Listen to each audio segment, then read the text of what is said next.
Sortir au sommet, tout le monde en rêve, mais combien y arrive vraiment? Tu peux avoir le meilleur portefeuille du monde, si tu n'as pas de plan de sortie, tu peux tout perdre en un claquement de doigts. Et c'est exactement ce qui s'est passé pour des milliers d'investisseurs en 2021. Dans cette vidéo, je vais te partager mon plan pour sortir du marché crypto intelligemment, capter un maximum de gains et surtout ne pas laisser la cupidité et la peur te ruiner. Bon retour sur ma chaîne où je vous apprends comment construire une fortune grâce à la crypto-monnaie. Si le sujet de la vidéo d'aujourd'hui vous plaît, n'hésitez pas à la liker pour soutenir mon travail et à vous abonner. On est sur le chemin des 50 000 reach sur la chaîne, alors un grand merci à vous pour tout votre soutien. On se retrouve devant le sommaire de la vidéo qui sera en deux parties. Dans la première partie, je vais répondre à la question où on en est dans le cycle et enfin, je vais vous révéler mon plan de sortie. On commence avec le premier graphique qui est une comparaison entre l'évolution du prix du Bitcoin sur le long terme et également la masse monétaire globale dans le monde. Si vous suivez mes vidéos assidûment, vous avez l'information, le Bitcoin est fortement corrélé à la liquidité qui est présente dans les marchés. Ce qu'on peut remarquer ici, c'est que lorsque cette Global Money Supply fait un nouveau plus haut et qu'ensuite elle a un retest, c'est-à-dire le premier mouvement correctif après avoir fait un plus haut, c'est à la reprise de cette tendance haussière qu'on voit que le marché du Bitcoin également rentre dans sa tendance haussière, ce qu'on appelle le bull run. Ça, c'était lors du cycle 2016-2017. Quand on s'intéresse maintenant au cycle de 2020-2021, on voit qu'on a le même pattern, c'est-à-dire que cette masse monétaire fait un nouveau plus haut, elle a son mouvement correctif, elle repart à la hausse et c'est au moment où elle repart à la hausse après avoir fait son premier mouvement correctif qu'on a le Bitcoin également qui a explosé à la hausse et où nous avons connu le bull run lors du dernier cycle. Lors de notre cycle, ce que nous pouvons observer, c'est que cette masse monétaire a fait un nouveau plus haut historique, elle a fait son mouvement correctif, elle est repartie à la hausse et donc nous avons une bonne probabilité de voir le Bitcoin continuer à s'apprécier, de voir ce marché des crypto-monnaies rentrer dans son vrai bull run. Donc malgré que le Bitcoin ait déjà réussi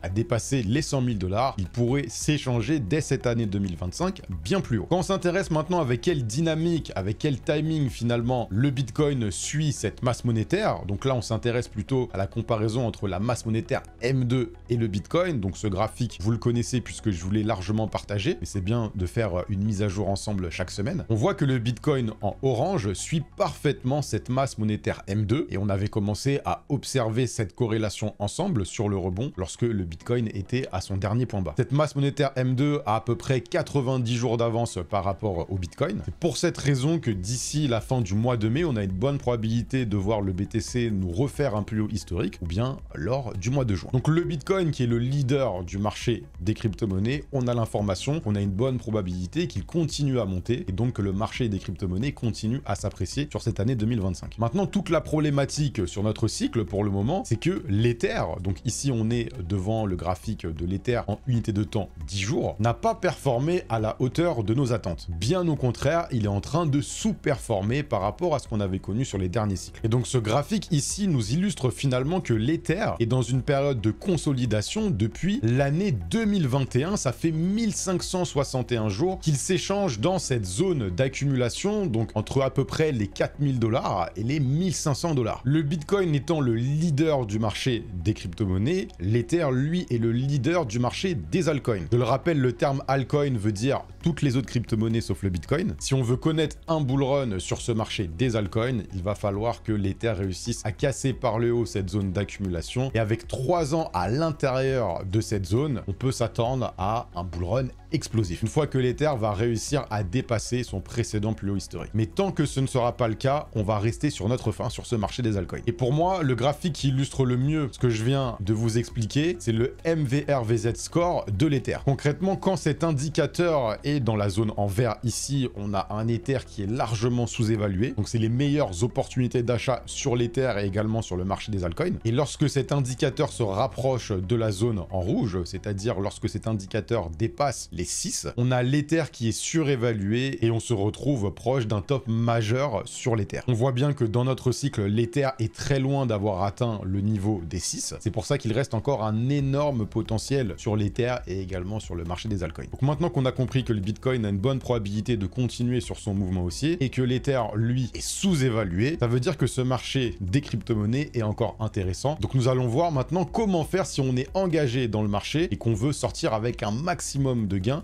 de ce marché. Je vais tout simplement vous présenter mon plan de sortie, donc je vous invite à prendre des notes et à revenir sur les éléments que vous allez trouver les plus pertinents. Ce qu'il faut comprendre, c'est qu'il est impossible de sortir de ce marché avec des profits si on n'a pas de plan de sortie. Tout simplement parce que ceux qui dirigent le marché, ce n'est pas vous et moi, c'est les market makers, les grosses institutions qui ont la liquidité pour faire évoluer les marchés. Et leur unique but, c'est de faire FOMO un maximum d'investisseurs, d'intervenants, pour eux sortir du marché. Donc si vous n'avez pas de plan pour contrer ces techniques de manipulation, c'est sûr et certain que vous n'allez jamais réussir à sortir de ce marché avec des profits. Si cette vidéo atteint les 1500 likes, je vous ferai une édition spéciale de mon top 5 des crypto-monnaies pour cette année 2025. Alors si ce sujet de vidéo vous intéresse, explosez-moi la barre des likes, mais rich. Je vais d'ailleurs poster mon top 3 sur mon canal Telegram dans les jours qui vont arriver. Alors si ce n'est pas déjà fait, le lien pour le rejoindre est en barre de description. Donc on commence par revenir par le scénario que je vous avais présenté à l'été 2024. Donc je vais me mettre en plein écran comme ça, ce sera beaucoup plus visible pour vous. Je vous avais partagé deux scénarios en fonction de l'évolution des taux d'intérêt directeurs aux États-Unis. Ce sera le premier indicateur à absolument surveiller si vous voulez réussir à sortir du marché avec vos gains. Ce que j'indiquais à l'été 2024, c'est que je m'attendais à un prochain mouvement haussier qui allait nous emmener au-dessus des 100 000 $ dans les deux scénarios, qui allait d'ailleurs arriver au moment où la baisse des taux d'intérêt directeurs allait reprendre, mais qu'à partir du moment où cette baisse des taux allait entrer en pause, on aurait un premier mouvement baissier avant de connaître un rebond. Alors comment j'ai fait pour arriver à ce constat? J'ai tout simplement observé ce qu'il s'est passé lors du précédent cycle. Lors du précédent cycle, on avait les taux d'intérêt qui faisaient que monter. À cette période, le Bitcoin était en train de crasher. Quand on regarde ce qui s'est passé lors de notre cycle, lorsque les taux d'intérêt directeurs sont remontés, le Bitcoin, lui, il a craché. Donc c'est ce qu'on appelle un bear market. Lorsque les taux d'intérêt directeurs se sont stabilisés, le Bitcoin a commencé à repartir à la hausse. Ici, quand les taux d'intérêt directeurs se sont stabilisés, le Bitcoin a tout simplement explosé à la hausse. À la reprise de la baisse des taux d'intérêt directeurs sur le précédent cycle, on n'a pas eu de hausse immédiate sur le Bitcoin. On était dans une période de consolidation après avoir accéléré fortement à la hausse. Et c'est lorsque il y a eu cette pause sur les taux d'intérêt que le Bitcoin a cassé cette zone et a commencé à corriger. Ensuite, il y a eu un rebond. Il y a un événement mondial a eu lieu qui est le Covid-19 et les taux d'intérêt directeurs ont chuté très fortement, ce qui nous a emmené sur cette grande baisse. Et c'est lorsque les taux d'intérêt directeurs ont fini leur cycle de baisse que le Bitcoin est reparti fortement à la hausse et que nous avons eu le bull run sur les altcoins. Donc quand on revient sur mes graphiques, puisque ici je vous ai mis l'évolution du prix du Bitcoin et ici on a également l'évolution des taux d'intérêt directeurs, ce qu'il faut comprendre ici, c'est que tant que les taux d'intérêt directeurs restent stables, ça veut dire que dans l'économie, on est sur un point d'équilibre. Donc tant que les taux d'intérêt directeurs restent stables, le marché peut continuer à monter. Et ce qui est contre-intuitif finalement, c'est que lorsque nous allons avoir la prochaine baisse des taux, je m'attends à voir le Bitcoin et le marché des crypto-monnaies corriger sur du court terme. Pourquoi? Parce que ça veut dire qu'il y a un problème dans l'économie. Mais cette baisse des taux sur le long terme, elle va être favorable pour les assets qui sont risqués, puisque des taux d'intérêt bas favorisent les assets à risque. Donc ce qu'il faut retenir, c'est que sur du court terme, pour moi, ça va entraîner une chute du marché, mais qu'une fois qu'on aura fini de baisser ces taux d'intérêt directeurs, là, le marché va pouvoir se retourner. Donc ce qu'il va falloir absolument surveiller, et je vous mettrai le lien en description de la vidéo, c'est les prochaines réunions FOMC, mais surtout les probabilités de baisse des taux d'intérêt directeurs. Nous sommes toujours dans une pause, et donc on a l'information ici que à la prochaine réunion qui aura lieu le 18 juin 2025, on a une probabilité de 91% de ne pas avoir de baisse de taux, donc de continuer sur des taux qui sont stables. À la réunion du 30 juillet 2025, on a une probabilité de 63% de ne pas avoir de baisse, et c'est à partir de septembre 2025 qu'on a plus de probabilité d'avoir une baisse, c'est-à-dire 75% pour le moment contre 25% de ne pas avoir une baisse des taux d'intérêt directeurs. Donc ce qu'il faut comprendre ici, c'est que tant qu'on n'a pas la prochaine baisse des taux d'intérêt directeurs, donc d'ici septembre 2025, on peut continuer à monter lentement mais sûrement sur le Bitcoin et également sur le marché des crypto-monnaies. À la baisse de ces taux d'intérêt directeurs, on a une bonne probabilité d'avoir une bonne chute sur le marché. Donc selon moi, il faudra sortir avant pour pouvoir ensuite se repositionner et profiter d'opportunités qu'on n'aura pas vues depuis un bon moment. Et c'est une parfaite transition pour passer sur le deuxième indicateur qu'on va surveiller surveiller pour savoir quand sortir de manière optimale, c'est le Fear and Greed Index. Dans la crypto, tout est assez complexe, mais ça peut devenir très simple quand on comprend qu'il faut investir dans la peur et revendre dans l'euphorie. C'est pour ça que cet indicateur qui nous permet d'avoir une visualisation de la peur et de l'euphorie dans le marché est si puissant. On a l'information que lors du dernier mois, on était dans de la peur, et là, on est remonté dans de l'euphorie. Maintenant, cet indicateur prend tout son sens quand on le compare avec le Bitcoin et également avec le marché des altcoins. Ici, on est en unité de temps hebdomadaire, et ici, vous avez l'évolution du Crypto Fear and Greed Index depuis l'année 2017-2018 jusqu'à aujourd'hui. Pour vous illustrer la puissance de cet indicateur, on va tout simplement tracer des barres verticales sur les derniers sommets et les derniers points bas majeurs sur le Bitcoin, et on verra également la réaction par rapport au marché des altcoins. Donc, je le fais en live avec vous, et je le fais uniquement sur ce cycle. Ici, on était sur un plus haut majeur. Le plus bas,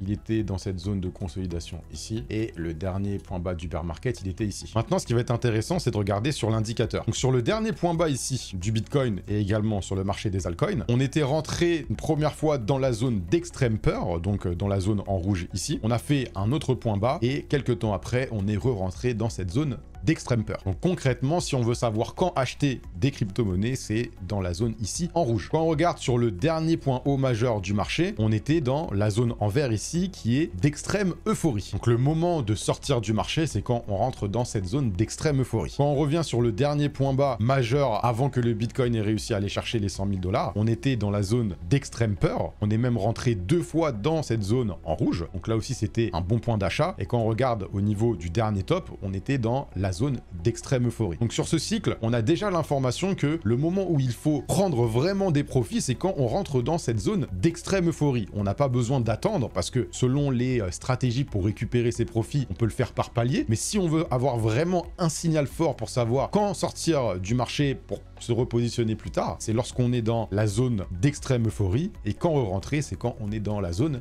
d'extrême peur. Maintenant, quand on rentre réellement dans le bull run, et on l'a vu lors du précédent cycle, c'est qu'on était rentré ici dans la zone d'extrême euphorie. C'était effectivement un sommet sur le Bitcoin et sur les altcoins. Ensuite, on est redescendu dans une zone neutre et on est rentré dans le bull run et on est resté pendant un bon moment dans la zone d'euphorie avant de faire un top ici sur le marché des altcoins. Sur ce cycle-là, ce qui a fonctionné, c'était que dès qu'on rentrait dans les zones d'extrême euphorie et d'extrême peur, c'était le moment de vendre et d'acheter. Et lorsqu'on va réellement rentrer en période de bull run, on va rester plus longtemps dans la zone d'extrême euphorie. Et je pense que ça arrivera une fois que le cycle de la baisse sur les taux d'intérêt directeurs sera terminé et qu'on va être très bas sur les taux, qu'on va rester stable, et c'est là que ces marchés à risque vont pouvoir exploser à la hausse. J'en profite pour vous rappeler que si vous n'avez toujours pas de plan bien défini pour réussir dans les crypto-monnaies en 2025, je vous invite à cliquer sur le premier lien en barre de description. Vous allez avoir l'opportunité de réserver un appel avec moi-même ou un membre de mon équipe où nous ferons le point sur votre situation, vos objectifs et les blocages que vous rencontrez. Ces sessions d'échange sont limitées, c'est premier arrivé, premier servi, le lien est en barre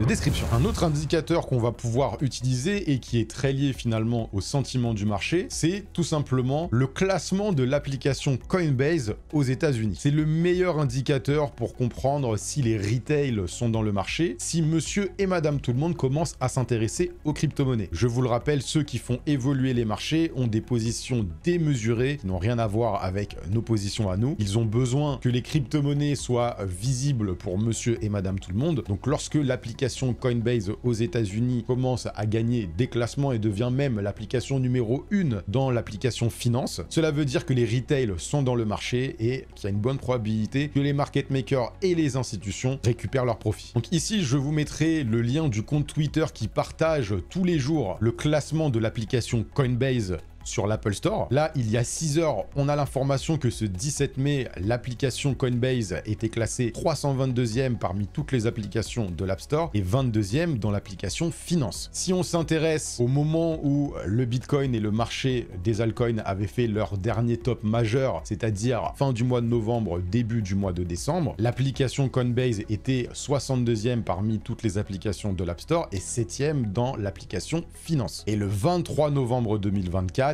elle était première dans l'application Finance et 21e dans toutes les applications de l'App Store. Si on vient au 23 novembre, la semaine du 23 novembre 2024, donc là c'est le lundi 25 novembre 2024, on est tout proche du sommet du marché, que ce soit sur le Bitcoin et également sur les altcoins. Donc je vous invite à faire ce test et à regarder la semaine du 25 mars 2024, l'application Coinbase était combien? Spoiler alert, elle était également numéro 1. Pour ce faire, vous devez tout simplement aller sur Twitter, vous mettez une première recherche comme ça au hasard, vous cliquez sur les 3 petits points, vous faites recherche avancée. Ici, je vais venir chercher l'identifiant de cette application Coinbase. Je vais le mettre ici dans les comptes, je la colle. Je ne vais pas chercher ces mots-là et je vais tout simplement mettre à quelle date je veux avoir les tweets de ce compte. Donc on a dit en mars 2024, je vais mettre 2024, le 25 mars on a dit, je vais même prendre une semaine avant le 25 mars et ensuite je vais mettre jusqu'au 1er avril 2024 et là vous avez tous les tweets du compte, donc le 31, le 25, le 31, le 26. C'est une astuce pour trouver les tweets d'un compte sur une période donnée. On enchaîne avec l'un des graphiques qui va nous apporter le plus de réponses concernant à quel moment il va falloir sortir du marché. C'est tout simplement la dominance du Bitcoin dans ce marché des crypto-monnaies. Donc normalement, vous le savez, lorsque cette dominance est en train de diminuer, ça veut dire que les altcoins sont en train d'exploser à la hausse. Et le problème, c'est que sur ce cycle, on voit bien que cette dominance, elle a fait que monter. On a eu que quelques petites chutes sur cette dominance du Bitcoin qui nous a permis d'avoir des mini altcoin season, mais à rien de comparable par rapport à ce qu'on avait connu sur les cycles précédents. Et donc là, ce qu'il va falloir observer,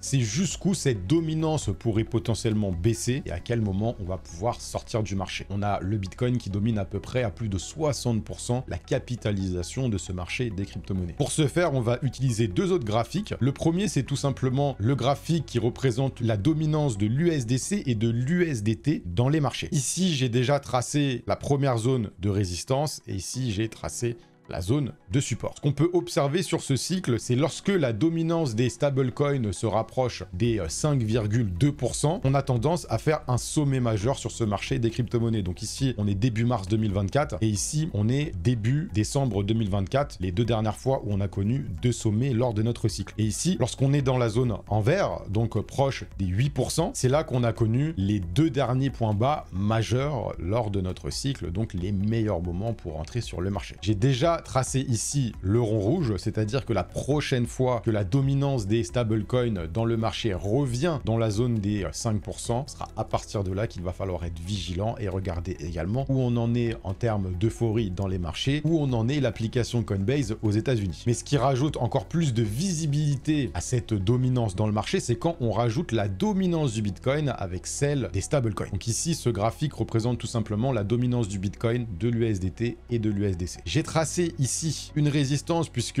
la dernière fois que le marché est revenu toucher cette zone-là, il a été rejeté à chaque fois très fortement. Et donc, lorsqu'on a eu cette chute ici, c'était la dernière fois qu'on a eu une altcoin season majeure sur ce marché des crypto-monnaies, donc un bull run. C'était entre décembre 2020 et avril 2021. Ce graphique est revenu toucher cette zone ici. Il a déjà commencé à être rejeté, mais il n'est pas impossible que sur le prochain mouvement haussier du Bitcoin, tout comme ici, on est revenu tester à plusieurs reprises ce niveau avant de chuter, que lors de notre cycle, on revienne chercher ce niveau avant de réellement chuter et de rentrer en bull run sur les altcoins. Donc le premier niveau qui va m'intéresser pour savoir quand récupérer mes profits, ça va être ce niveau qui a agi comme support et résistance. Donc c'est globalement le niveau des 60%.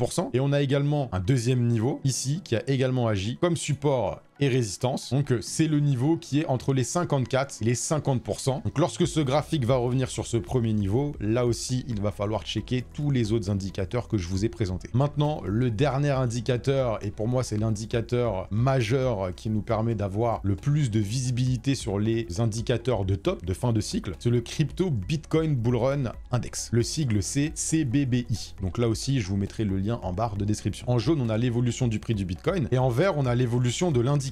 Ce qu'on peut remarquer, c'est que lorsqu'on a fait un sommet majeur donc de fin de cycle en fin d'année 2017, on a le CBBI qui était très élevé. Pareil, en 2021, on avait cet indicateur qui était très élevé. Maintenant, ce qui va m'intéresser, c'est sur ce cycle-là. Cet indicateur était à combien sur les 2 derniers sommets majeurs, donc qui sont ici et ici. Donc je vais enlever le prix du Bitcoin. Et donc on voit que cet indicateur avait dépassé le niveau des 80. Au moment où je suis en train de tourner cette vidéo, cet indicateur est à peu près 75. Donc déjà, lorsqu'il va revenir proche des 80, il va falloir être vigilant. Maintenant, ce qu'il faut comprendre, c'est que cet indicateur regroupe plusieurs autres indicateurs, donc notamment notamment le MVRV ratio, le Rodol ratio, le NUPL, le Bitcoin Price Trends, donc beaucoup d'autres indicateurs qui donnent des indications de fin de cycle. Donc c'est comme si c'était un indicateur qui résumait tous ces indicateurs qui donnent des signaux de fin de cycle. C'est pourquoi cet indicateur là aussi va m'intéresser. Je vais l'utiliser comme un signal de vente. Donc si je résume bien, pour construire son plan de sortie, c'est-à-dire sa bouée de sauvetage, vraiment le dernier moment où si on a des doutes et qu'on est dans l'euphorie, il faut utiliser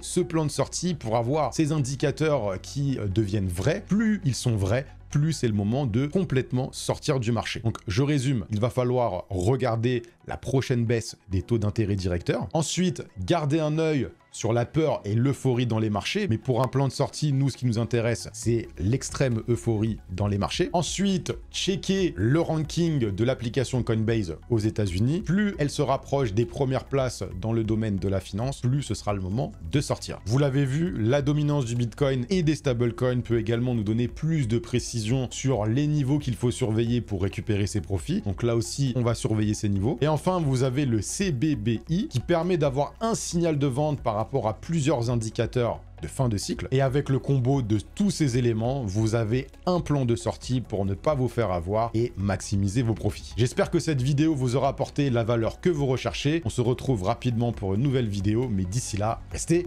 rich!